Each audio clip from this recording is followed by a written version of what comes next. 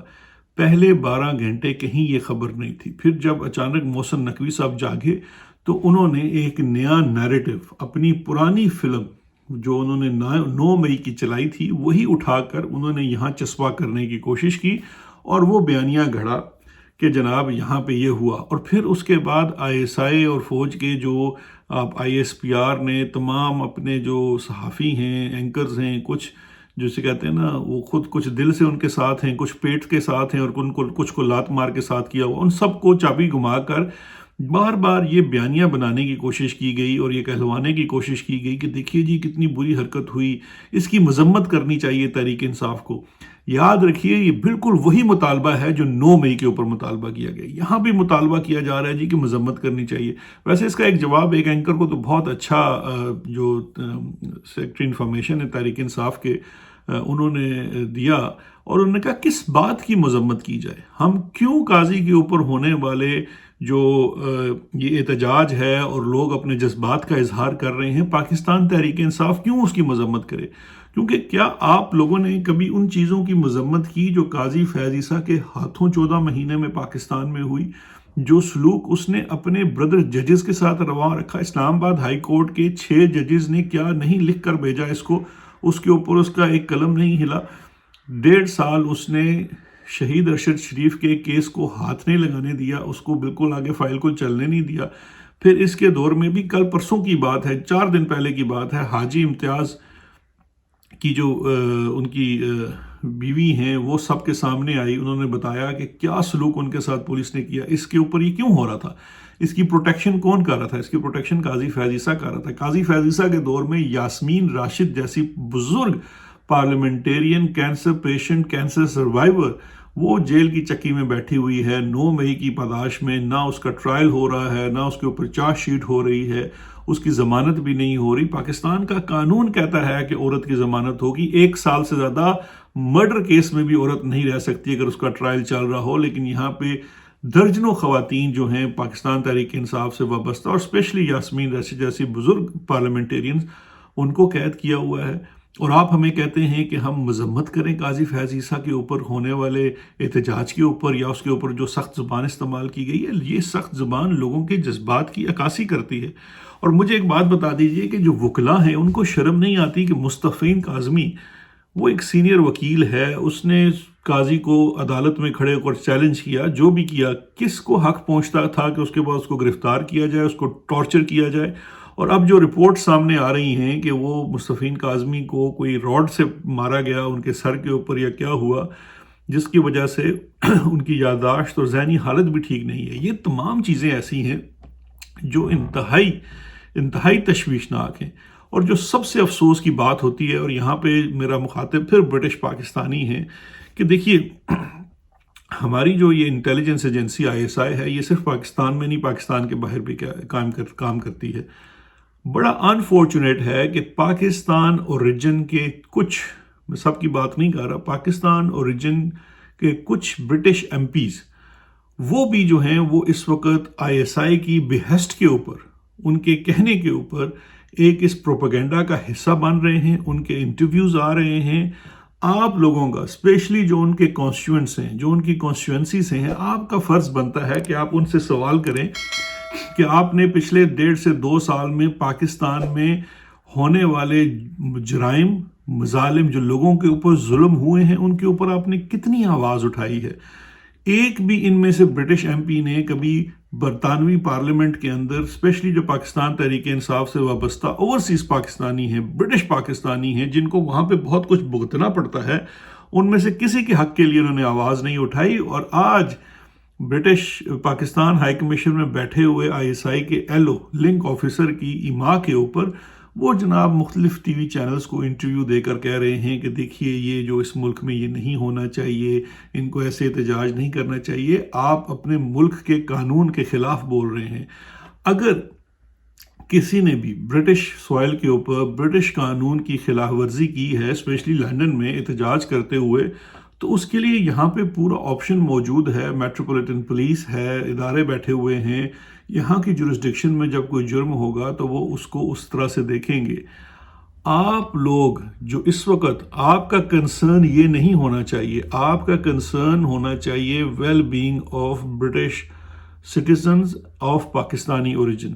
جن کو آج پاکستان کا وزیر داخلہ تھریٹن کر رہا ہے، دھمکی دے رہا ہے آف سیریس اللیگل کانسیکوینسز.